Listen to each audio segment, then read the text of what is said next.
And so I thought we were going to raise a few $1,000s, right? I sent that November 8th. By November 11th, within 3 days, 32 people respond. We raised $1.1 million in 3 days. Wow. Just by offering this different way to give. Just by making it easier. Well, hey, everybody, and welcome to the GrowLeader podcast, where we grow leaders that grow churches by helping them reach their full potential. My name is Matt. So glad to have you with us here today, sitting as always beside the one and only Pastor Chris Hodges, PC. In one of my favorite places on earth, which is at the Highlands College campus. I mean, I just love, we have pastors here right now. So I'm looking out the windows because our studio just has windows everywhere. In fact, there's some pastors leaning in right now. I'm just going to wave at them. Hey, guys, what's going on?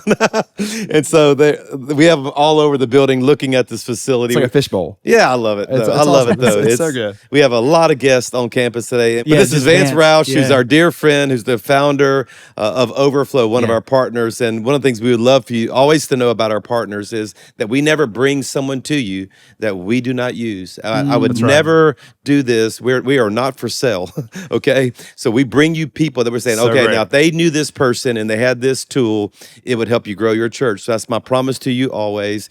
And this is one that's been a game changer for us, Vance. We really value you and what you're doing, not only for Highlands, but for the greater body of Christ. We'll tell them all about Overflow in just a minute. But you have the most interesting background and kind of your testimony. It is. That led to the creation of this company. Let's start there. Come on, just let us get to know you a little bit. Well, we got to rewind a little bit. Okay. About 12 years ago, when my wife and I just got married up in Seattle, Washington, University of Washington, go Dogs, Huskies. And right after we graduated, got married, we moved to the Silicon Valley because I got a job at Google.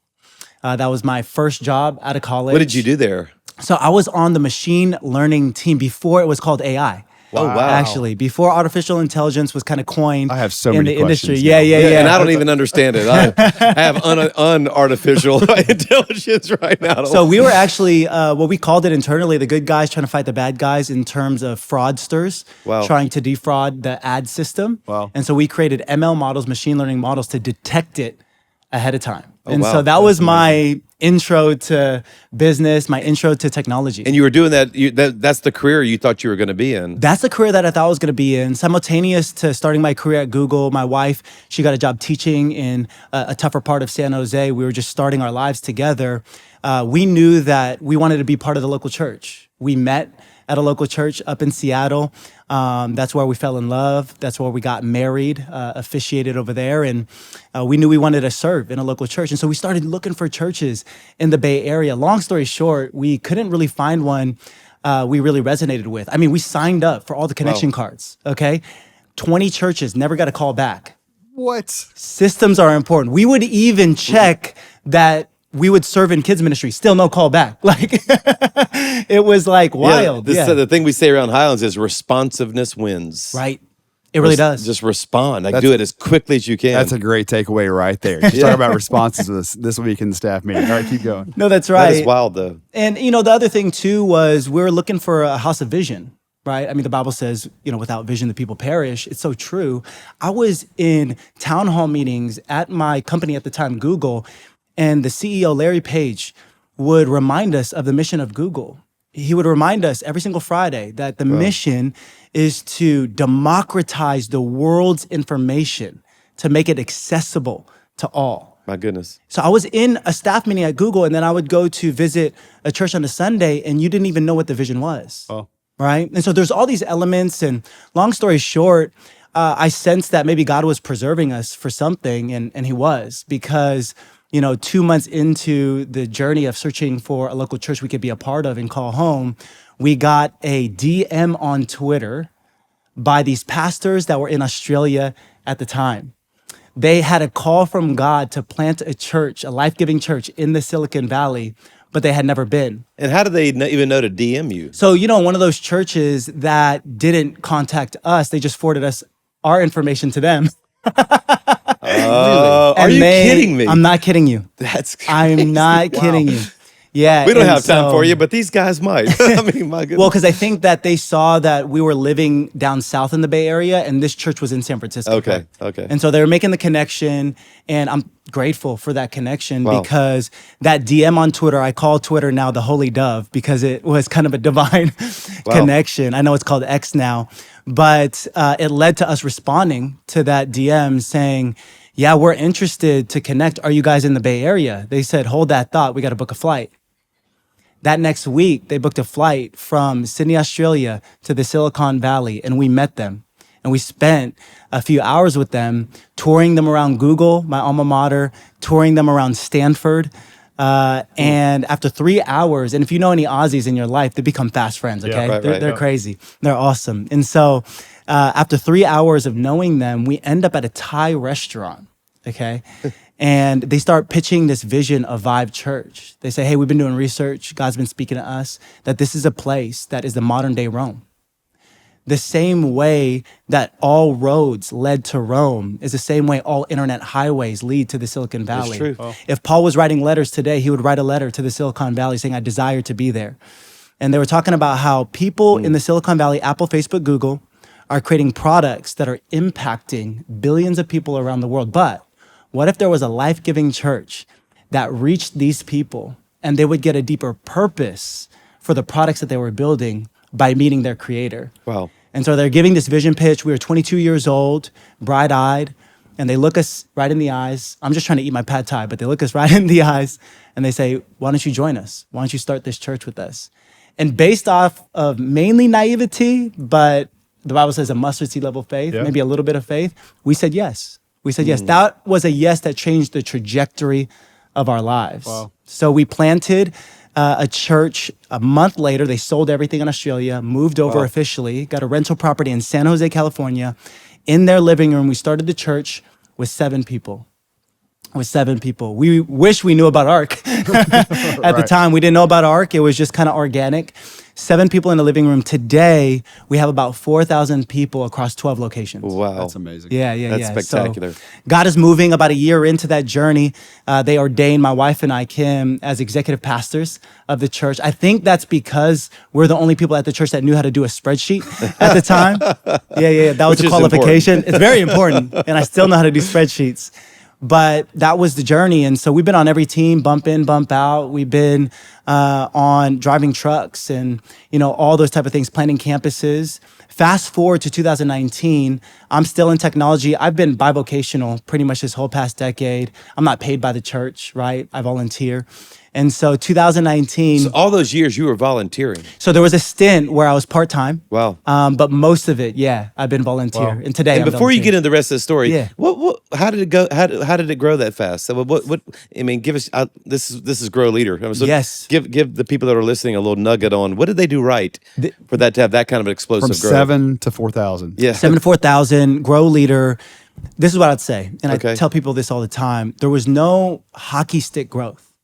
Right. There was no exponential curve in our growth. And I know that's some church's story, and praise Right. God for that. It was one dinner party at a time. There you go. One baked dinner at a time, one coffee at a time, one invitation at a time. We would sign up for just 3 CrossFit gyms just to invite people to church. Obviously, that's I'm not doing CrossFit right now.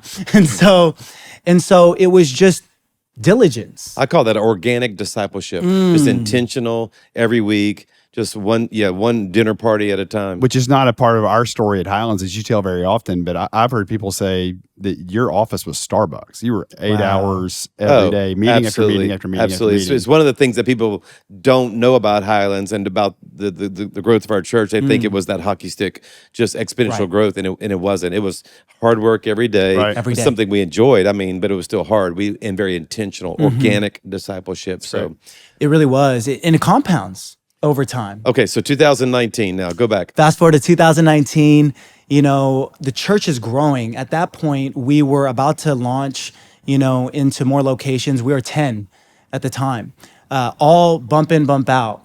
Reaching out to the community. We had an outreach arm that was impacting the community. And so we had a lot of donors, supporters, givers really getting inspired to awaken people to the reality of Jesus and bring heaven to earth. And they would say, hey, Vance, we know you, right? As executive pastor, I'm also the treasurer on the board. I would love to give. I can give so much more, though, if you allow me to give from my stock portfolio. I thought this was just a Silicon Valley phenomenon because people in the Valley, they get paid from Facebook, Apple, Google in the form of stock compensation. Yeah. And so at the time, this is a little bit embarrassing, we didn't really have a way to receive it easily, right? People had done it kind of one-off, but it was very clunky. And I started digging into it because more and more people were asking about it. And I realized that there was a bit of friction with giving from a stock portfolio and definitely cryptocurrency at the time. And so coming from a technology background, I just simply wanted to solve a problem for our church. And so I created a web application that would automate the process of somebody connecting to their brokerage account and sending a generous stock gift directly to the church's brokerage account and automating the process of getting them their tax receipt and their acknowledgement letter. I wrote code alongside an engineer friend of mine, and we built it October 2019. And with the permission of my pastor, we sent it to 1,000 active recurring donors on November 8th, 2019, with a simple note, Pastor Chris. I just said, many of you have asked me about wanting to give stock, and I did some research. There's some tax advantages. There's some tax savings opportunities if you do it this way. There's been a little bit of friction before, but you could do so now completely online through this platform called Overflow. And so I thought we were gonna raise a few $1,000s, right? I sent that November 8th. By November 11th, within 3 days, 32 people respond. We raised $1.1 million in 3 days. Wow. Just by offering this different way to give. Just by making it easier. Yeah. And so, as any executive pastor would be to their lead pastor, I'm pumped to tell them the news. Yeah. And Pastor Adam, he's a great man of faith. He said something that would then shift another trajectory in my life. He said, Vance, this is not just for Vive Church. This is for the kingdom of God. And it felt like a great permission. Like a holy permission, like a starting gun moment where we built a staff, we raised some venture capital. It's a well-funded company now at this point, and we were off to the races. July 2020 is when we officially launched the company, and shortly after, and within that year, we started working with people like Church of the Highlands and all the amazing churches at ARC. That's awesome. And so tell us some of the results since then. So it's interesting that you started this in the middle of COVID too. Yes, the product of the pandemic. You got any fun stories around that? I mean, like, how hard is it to start a company in the middle of when everybody has their attention on a pandemic? I mean, it might have been kind of good though in a way because they needed ways to give without actually physically being at church too. So how did that actually work out? Yeah, I mean, there was definitely a burden to it, and there was a big blessing in it for sure. There was both polarities. I would say the burden part of it was that in the Silicon Valley, Sand Hill Road is the place where 90% of venture capital lives, right? In that street. Wow. And it's in my backyard. And so typically before the pandemic, you would meet venture capitalists in person, but I was meeting them on Zoom. And so I didn't get to really build rapport. My first 50 pitches were all rejections, were all no's. And so through that process, God was refining me, and I'm grateful now that those rejections were insight, but that was the burden part. Eventually we saw breakthrough, we raised money. The blessing part, to your point, Pastor Chris, is that it was a time and space where if you were questionable about online giving, there's no arguments anymore. Right. Like it was a requirement. You had to have a robust online giving solution if you were going to survive and even thrive in that season. And so it is an online giving solution beyond stock now. Tell us what Overflow is today. So today, fast forward, most recently we just announced that we got a $20 million funding round from the Wesleyan Investment Foundation, another kingdom-minded organization that saw what we were doing and wanted to put booster rockets on it. And what that's allowed us to do is really expand our offerings. We're not just known for stock and crypto anymore, but we're really known as an innovation company to help increase generosity. So we do the core giving, we do ACH debit, credit. Our most recent innovation outside of the core giving where we save on processing fees is we created this tap disc that's installed on the back of seats. We actually have it for ARC conference here while we're recording, where it's been increasing engagement because instead of QR codes, you can just simply tap to give or tap to put in a connection card. And we're seeing phenomenal results. And so I would say that while churches, we serve 600 now, I've learned have a spirit of generosity in their church. All they need is to be paired with the system of generosity. And that's what Overflow really is a system of generosity now. So tell us some of the success stories. I want to hear some of them. Yeah. So my favorite success stories is really about how we're moving the needle for churches. On an aggregate level, we've already eclipsed over 200 million in giving through our platform. Wow. Across 600 churches, and all the non-cash gifts that are coming through, it's pretty much net new giving. It's gifts that otherwise wouldn't have happened if it wasn't for Overflow. Yeah. And so those are amazing stories for us because they're funding, they're fueling, they're accelerating outreach projects, they're accelerating building projects. We have an amazing partner. I think you all know him, Pastor Mark Francie, Oceans Church. That is one of my favorite stories because right when they got into Overflow, in the first 4 weeks, they raised over $400,000 in non-cash assets, which was an accelerant to buy their building in Orange County. Oh, wow. If you know anything about Oceans Church, they've been meeting in a tent. And it's like tent revival. But you can do that in California. You can do that in Cali. You can do that in Cali. But now they are fitting out a building that they're going to be moving into this summer. I know our mutual friends, Mayo, right, over in Live Atlanta. Pastor Mayo doing an incredible job. They just implemented our tap disc at one of their services when they had 700 people at that service. Over 600 people tapped and filled out a connection card. And so we care about numbers because numbers are names, numbers are people. Right. And we're tracking these alongside our partners, and it's really increasing engagement. I talked to Mayo this morning, and he just said, I said, hey, you know what the disc is? Oh, man, we use it, and our engagement is through the roof because of it, because it's right there, and it's easy. Yeah, I don't like the QR code on the screen because you have to lift your phone. Yeah. And now it's like, okay, everybody, look at me. I'm giving Chris, today in church. It's like, I don't know, but it's so obvious. It's like there's nothing inconspicuous about it. Like you gotta let everybody see. But where the tap is right there in front of you, which is important, I think, where you can be a little bit private in your giving. So it's right there. It's right there. You don't have to make a show of it in that kind of way. What if there are pastors that are listening and churches that are listening and saying, wait a minute, I didn't even know that tool was out there. What can it do for me? And then how do I sign up for it? How do I get involved in it? Yeah. So what we say is that we really want to be the system of generosity that helps grow engagement, grow disciples, and grow givers. Right. And if you want to learn more about Overflow, it's pretty simple. Overflow.co. We don't have .com yet. That's $2 million. So we're being good stewards. Good. That's great. Overflow.co, overflow.co, and then Overflow_app on Instagram and all the social channels. But we communicate a lot through those channels, and we do a lot of content like this so that we can continue to, what we learned is not just about a button on a website. It's not just about a tool on an app. Really, it's about education. Yeah. And so we see ourselves as a generosity partner alongside our platform. So what are you learning about generosity? I mean, you're in this space day in, day out. Good question. And I don't think I've ever met a pastor who doesn't want to know two things.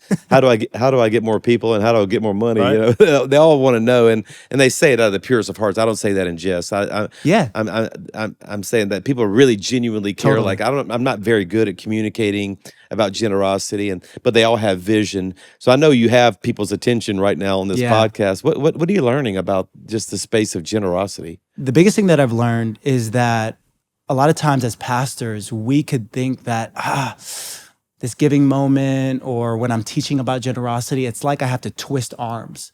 That couldn't be further from the truth biblically or even scientifically. Proverbs 11:24, which our company is built off, says in the Message version, the world of the generous gets larger and larger. Right. So we know it's spiritually true. But also UC Berkeley in our backyard in the Bay Area, they did a study. It's called The Science of Generosity. When you give money, not of your time, and giving of time is awesome, volunteering is awesome, but when you give money, it releases specifically a dopamine called oxytocin to the level of when you eat food and when you get to shelter. Wow. We are biblically wired by God to give, but we are also scientifically, physiologically wired by God to give. And so what I've learned is that when you can, and when we can, change our perspective, that we don't have to twist people's arms. We actually just need to be clear in our communication and also remove friction from the process. People actually have an appetite to want to be part of what we're doing to build the local church. So if they want to be a part of this, again, if they're listening, you said the social media channels, but does that all just go to the website or go to the social media channels? And so is it hard to install this? I mean, I'm the least technology person. Which I want to ask you about that in a second, because you embrace this. Well, yeah, once I know, I'm a pragmatist. So if something works, I'm in. But I'm thinking for the person who's listening, who's going, I'm not a tech person. I don't understand this. And you couldn't possibly understand it less than me. My pastor's not a tech person, but you said, but not because I don't have the brain for it. I choose not to. Right. I don't like the space that it pulls me into, honestly. So I love having smart people around me that I trust, and I trust Vance and this company implicitly. Yeah. Thank you. And but I want them to know, but I don't want to know. I hate the space for some reason. I'm trying to. I don't know. That's for another podcast, another but day. how did you decide? How you made a decision at some point? Hey, we need to use this as a tool. We need to use. And was it because it made giving so much easier for the giver, or for us for processing? Well, actually, it'll surprise you. Neither one of those. Actually, the first thing that I'm drawn to, everything that I'm involved in, I have to trust the person that's at the head of it. Great. And I do trust Vance. I have to know people. And when I got to know Vance, and my son David worked for the company and still does to a degree, and just kept bringing back this glowing report of how it's serving the churches. I'm all in. I love that. And then anything that's going to help churches, that's probably my second filter. Yeah. If it's going to help a church reach their vision that God's given them, I'm all in with it too. But then just the reputation of doing it well. And honestly, you guys, I think you make it available to churches in a way that's not overwhelming to them. So, of course, you want to be the tool of choice. Yeah. But I mean, you're happy to be an add-on to what they might already have in the process. I mean, speak to that just a little bit. I think you made it so easy for people, and that's when I'm trying to not sell it, but when I'm trying to say, hey, you might want to consider this. I tell them, it's like, you don't have to change what you're doing. No. You can add to this. In fact, John Maxwell, because I serve on the board of Equip, I said, John, listen to me. At Equip, we need to add this because there's some people trying to give this particular way that doesn't currently exist. Right. We don't have to stop what we're doing at Equip. We can add this to it. And the first day that Equip added Overflow, somebody gave $80,000 to John's nonprofit. Exactly. So it absolutely works. But speak to that a little bit more. Yeah. So we make it really easy, right? If we're going to call ourselves a frictionless generosity platform, it shouldn't be hard to sign up for it and to implement it, right? And so it's just a couple lines of code. It's a URL-based solution. You can add on the URL as a button onto your website. Any person that's managing a website, they would know how to do it in few minutes, right? Literally minutes. You can get up and running with Overflow. Like Pastor Chris said, we would love to be your system of generosity in totality, but you can get started with any product line that we have. You get started with Tap, stock, crypto, all the above. And you can simply just add it onto your current system so that you can get additive benefit from it. What we do too is we're all about partnership. And so a lot of people use CRM solutions, and we will never probably be a CRM. I've seen technology companies want to be all things to the church, but then they become master at none. We want to be laser focused on anything that is related to finances. But we integrate with the PCOs of the world. We integrate with Rock. We integrate with all these different systems so that wherever you want to see your consolidated information, if there's some information in Overflow, you can get it in the system of choice. So you are brilliant with technology. Close the podcast today. What is your advice for a pastor that's listening going, man, this kind of overwhelms me a little bit? And what would you say to them? Well, I think it's been in plain sight this whole podcast. I want to pull on the thread and the spirit of what you've introduced here is you hire the right people around you. Right. And this is my analogy for where tech is going. In the past couple of decades, with incredible churches that have had global renown, they've introduced us to the worship experience that most of us adopt today with high production, high sound quality, right? Lights that are intentional and things of that nature. And a couple of decades ago, you guys know this better than me, but I would assume that a sound engineer, a lighting engineer, a production coordinator, those staff roles probably weren't as common a couple of decades ago. But when we had a vision as a church to want to see this effectuated in our services, we had to staff for it. And so a lot of times our intimidation around something like Overflow, stocks, crypto, our intimidation around let's talk AI is really unfounded if we're willing to staff it. I mean, if you think about it, how many churches have a CTO? Mm-hmm. How many churches are hiring for data scientists? In the same way we hired for production coordinators and sound engineers in the past decade is the same way we should in the next decade. And if we do that as a local church, we're going to be able to use technology. Technology is just a tool to build the kingdom.